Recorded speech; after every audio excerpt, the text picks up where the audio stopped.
what's going on? Welcome to Rollin With Bolen with me, Tim Bolen, out front of Dundurn Castle in Hamilton that is chock full of so much history and so much to soak in. Because listen, we like to have tons of fun on our segments, but we also like to learn a thing or two along the way. And if you're not careful, you might learn something as well. Let's go.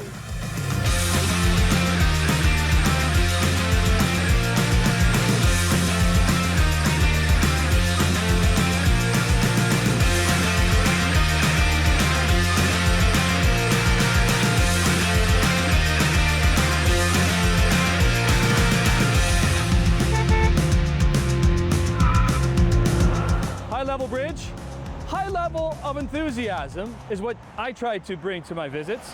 And over the years, I've definitely picked up a few skills. A few might even blow your mind. You've got me all set up. Yeah, you're up. Because, like for you, you're just used to the heat, right? But it's smoking hot in here. It's as we said smoking earlier. hot. Like this thing gets up to what? Oh, that one's right now 2,100 degrees. You always want the, can I grab one of these? Yeah. Okay, you always want the tip of it hot? Yeah, pretty hot like that. Okay. Yeah, Open you go that in. Okay. So, right in there. Okay, right find in that there. glass. Okay, find the glass. Okay. Turn. Like that. Good. Bring it out. Yeah. Woo! Come on. Oh, it's hot. Come on out. Bring it out. Yeah, Bring it out. Okay, there we go. That's good. You're doing awesome. Hold it horizontal, nice and horizontal. In a second, we're gonna go roll in the color chips, which you can probably do now. This is the second gather that we're doing for our... Yeah, for our glass.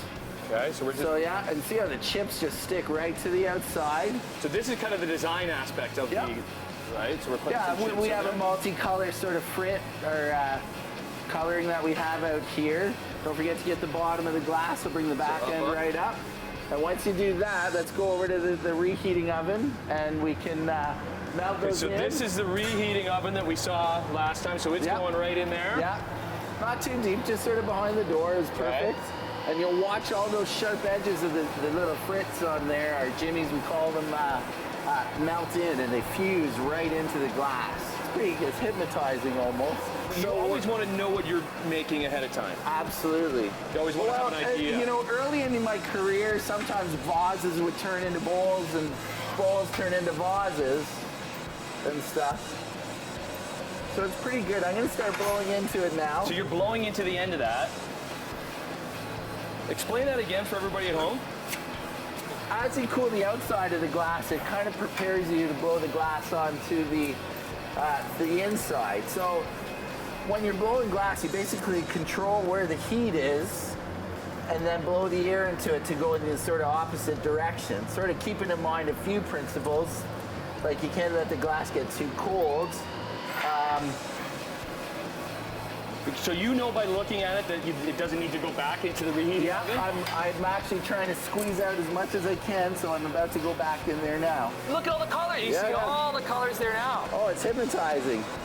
Okay. Sometimes when we're working, we have much larger pieces and we fill this whole oven with the glass and stuff. So fascinating. This is the team working part. Both of you guys be hanging on the tree. Exactly. It's so cool to be able to see the development Educating of all this, people right? on the glass is always, it's fun. A lot of people don't know that the glass is molten and viscous, and you can just make a hook like that, Now it's solid almost. The ornament is pretty cold, and the glass is always cool. Listen, we are so lucky in this region to have as many artisans as we do. Many of them are in the building behind me, the Cotton Factory in Hamilton, including Rustic Designs by Rich, who we're very familiar with on the show, as we learn the world of epoxy that help make something known as a river table. Like, how many people are doing this? There is quite a few people using epoxy right now, but this takes it to a whole other level. I mean, it's a big commitment to pour a few $1,000s worth of epoxy. Because that's what's in there, right? Yeah. And this epoxy is like, you can do whatever you want on it, right? Like it's in there. Yeah, it's good to go. I mean, it stabilizes the wood so that you have a real piece of furniture. Cool. This is the epoxy with the pearl. Okay. So, oh, look at all there's tons of different colors, right? Like, so if you're interested in these tables, you have the choice of any of these colors. any color you'd like. Okay. There you go. Perfect. Just like that. Keep going. Yeah. Okay. Because how much epoxy would actually go in here? It'll take about 60 liters to fill. Now, would you do it all at once? I like to do it in 2 pours, so ensures a quality product, not overheating. What's the overheating all about? Too much product in one area can generate a lot of heat, and then it can split, it can crack, it can destabilize the epoxy. So we find that 2 pours works perfect. Look at you, your approach, Tim. Okay, so I'm pouring all this I'm putting the whole thing in there. Yeah. And then this will sit for. We'll let this, we'll put another pour on it tomorrow morning. Our river table is coming along nicely. Back here with Rich. What are we doing here, Rich? We're mixing the pigment, so it's bringing it up to the surface, and it's going to leave this cool, intricate design in the epoxy itself as it's curing. So there's kind of 2 stages to the epoxy. So the first one that we've poured in here, and then you'll let this settle for a day, and then we added a nice little feature to the original table that we saw, some lights, right? Cool. Look what that does to it. Very cool. The blue, there's something about the blue, because it's called a river table, right? Yeah. So to have that blue really pop out. And have you had people asking to actually implant lights in there? Yeah, some people have asked about incorporating some LED lights, and anything's possible once you put a deposit down.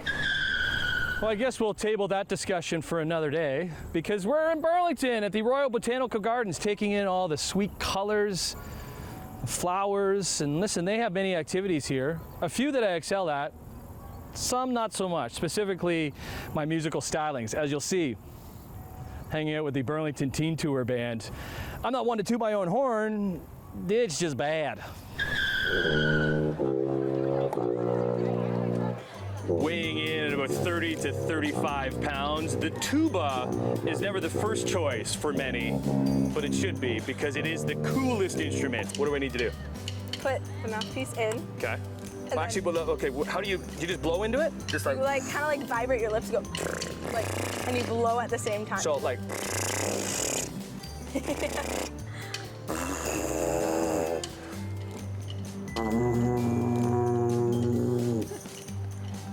so, and blowing. Yeah. Oh, I sound like an injured beached whale, man. The most important members of any marching band, that would be the drum majors. We have 2 of them. We have Lauren, we have Luke. We're missing Josh, so filling in for Josh is me. What's the role of a drum major, Luke? So pretty much we're the leader. So what the band looks to is us, and we're in charge of everyone. So what we do is we do a thing called curls, where you come up and down. So it's on the one. Just like crowing like a... So just like curling like you're at the gym. Okay. So it's like pretend you're at the gym and you just curl and like up and down, just constantly.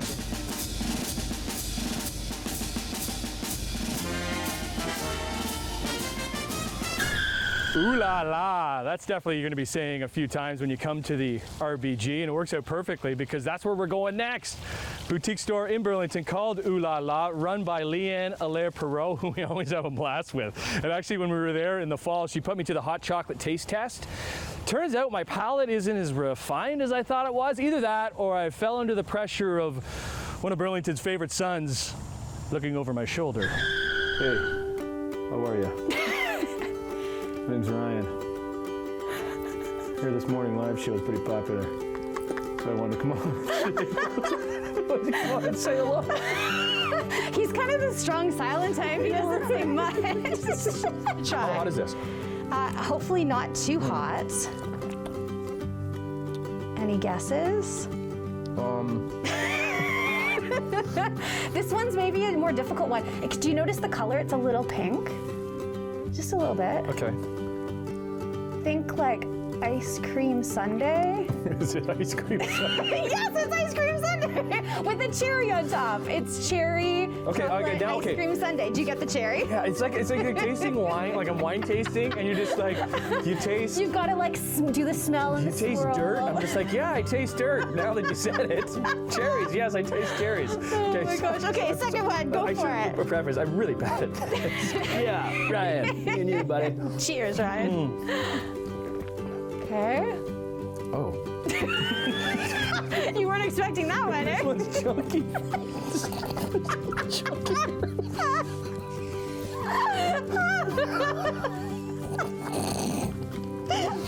There is not booze in here, I swear there's not. What is that one? What is that one? That one's peanut butter. Okay, now you say that. Not chunky peanut butter. Chunky peanut butter. This thing has gone off the rails. Help us out, Ryan. Help us out, buddy. Last but not least. Not chunky, just good. Okay. A little more savory, perhaps. Yeah. Savory. Can you place it? No. Like immediately I thought onions. I don't know why I thought onions. Just onions went into my mind. For the record, we do not have onion hot chocolate here at Julala. What is it? What is it? Maple bacon. A dash of onions. Okay. Ryan, help us out, man. Oh, Throw us the break. Throw us the break, Ryan. Okay. Hey, all you at home. Ryan Gosling here. I'm going to throw the break. We'll be back. Ooh la la in Burlington. The coolest spot around. Just like me. Yeah. Oh yeah. Is that chunky? Is that chunky? Chunky one. Chunky peanut butter. Chunky one. I like some chunky peanut butter. Hope Gosling doesn't charge us an appearance fee on that baby. All right. Time now to take a big bite of the next part of Rollin With Bolen. Stick around for that.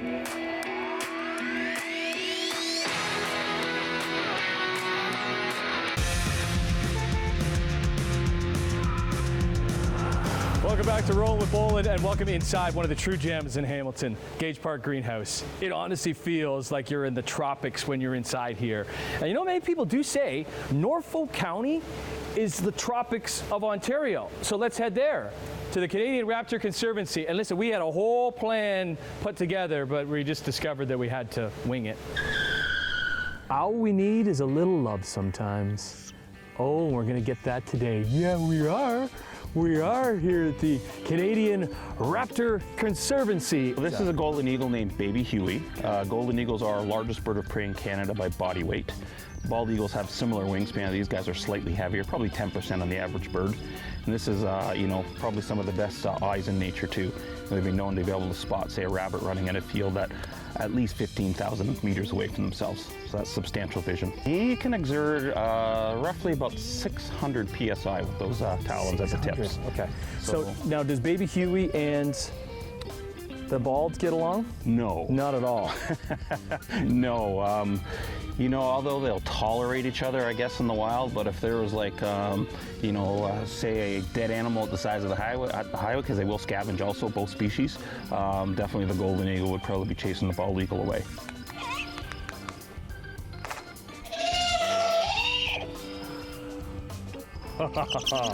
We're stepping our game up here now. We are. Okay, back with James. And who do we have, James? We have Oliver, the great horned owl. Oh, hey, Oliver. How are you, pal? Oh, you dance for the camera? Dancing for everybody at home? He's excited. He's saying, I'm excited. Yeah, right. What does Oliver? What does he? Oliver, actually, favorite dinner in all of Ontario would be the skunk.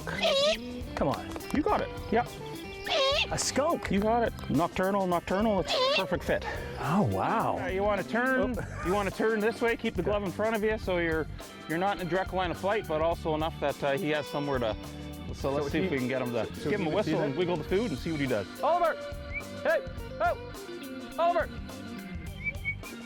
I'm not sure if I recognize that guy. Oliver! Oh! Hey! Hey, buddy! Here! Right here! Huh? Huh? There you go! Huh? There you go! Awesome. If you bring your elbow in a little bit, you'll sit nice and comfortably. Yep, Right? sit there, perfect. Hi, buddy. Hi. Okay. How are you? Nice to meet you. Who has more fun on Rollin With Bolen than we do? Well, back here at the Gage Park Greenhouse, which is obviously home to so many tropical plants, but it's got other friends too. Look at these little guys. And our next stop, well, it's a hive of activity, something that's really buzzing, but first, some small creatures that could drive you a little buggy. So this is a brand new bug that's recently discovered from Madagascar. It's the world's only blue stick bug, and how beautiful. That's the boy, and this is the girl. And this is Delilah. She's a jungle nymph from Malaysia. And then this is Rachel, and Rachel has Maclay Spectre from Australia. And here's Chris, and he's holding Birdie. She's the 3rd largest species of tarantula in the world. And the reason that we bring our bugs out, we're the only insectarium in all of Canada that takes out every single bug and allows everybody to hold them and to learn from the experience of being up close and personal, just like you are right now. Why are we afraid of bugs, John? Because we've been taught to be afraid of bugs. And you cannot believe how many people have come to Atomica that are terrified of spiders and insects, have come to Atomica. You know, there's people watching right now, they're just like, oh, they want to overcome their fears. What's the difference between a bug or a bird or a horse or a frog? Nothing. It's just this stigma that people have that bugs are terrifying, yet they're the smallest little critters, and they're so harmless so long as you have somebody that teaches you all about it. Look at you. Why don't we put her on your head? That's even better. What I'm pointing to right now, that is the queen bee. How would you describe the queen bee, let's say, in our lives? Like the CEO, the boss? That's what people kind of perceive it as the queen, but she's just the egg machine for the hive. She releases some pheromones to tell the hive how they're doing. The bees kind of control her where to lay, and they decide when they want to swarm off. So they all work together. The queen has a very important role because there's only one of her in the hive, but she's not necessarily the boss. No one's the boss in the beehive.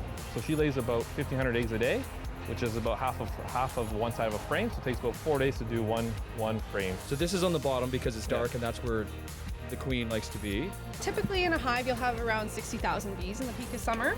So this one would be around that amount. And then in the winter, they overwinter at around 20,000 bees.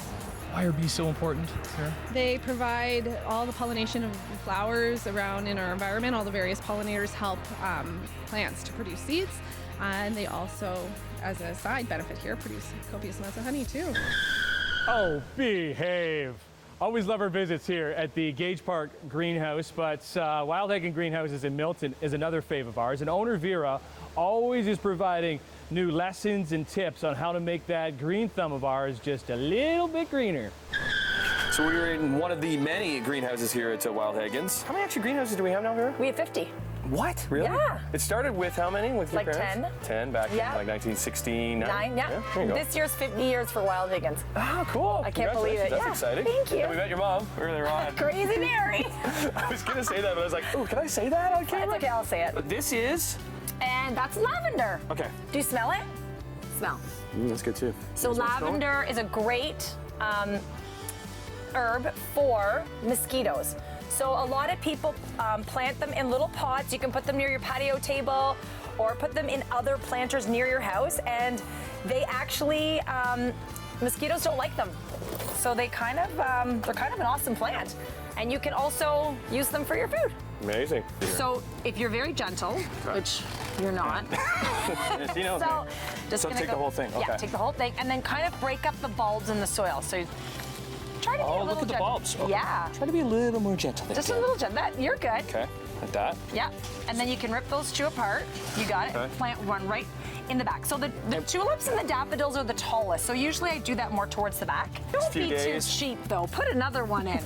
Man. This one's for You're not the Cameraman Dutch one. I'm Dutch. These are all seeded in there, right? Yeah, they're all seeded. So then You we would barely see them. And then we would water it. We would water them. What would be the next step? So the next step is going to this room over here. Okay, so then Open that door there. Okay, so then we And, take them into this room. Yeah.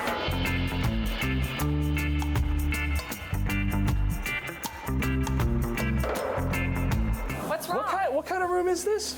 Oh, this is our sweat room. It's sort of like a sauna. So the reason we sweat put room. them in the sweat room is to germinate the seeds, right? Because we need to germinate What the kind of farm is this?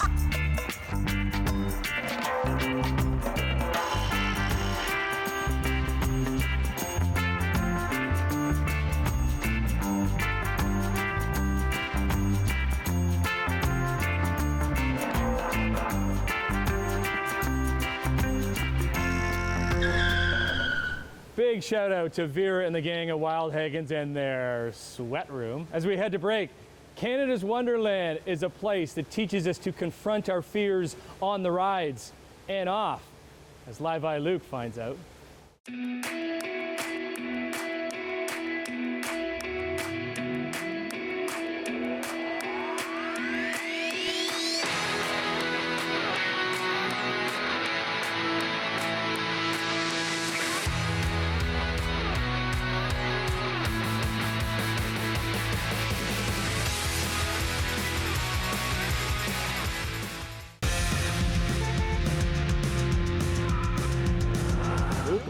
Oh goodness, don't pump his tires anymore. The camera might shake. It goes straight to his head.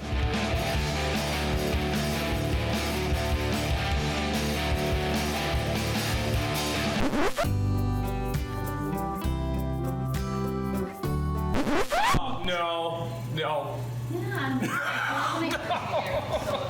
So we got a couple more to go to after we do our pose down. Get in here, bud. Get in here. Yeah, looking good. Morning Live. Who looks better? Cameraman Luke, though, has a little experience at it. Well done. It's been a blast having my pal Live Eye Luke as my loyal sidekick and lunch buddy. So you saw some of his favorite moments? Time to check out some of mine. And me paying for lunch again. Forgot my wallet again. Coming with me? No, I am not. Come on, no, I am not. Come on! Yeah. Yeah! Look that wrist. There it is. Ah! Hey, man, can I park here? I'm late. Whatever. I'm fine.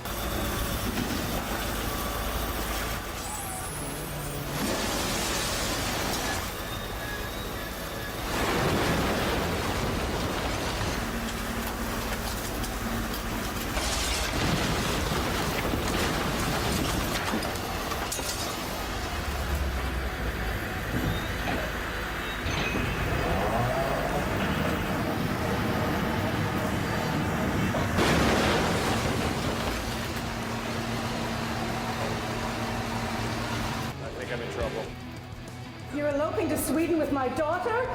Are you trying to drive me to the brink of insanity? Goodness. Wow, I've really hurt him this time. Oh, I can't do this.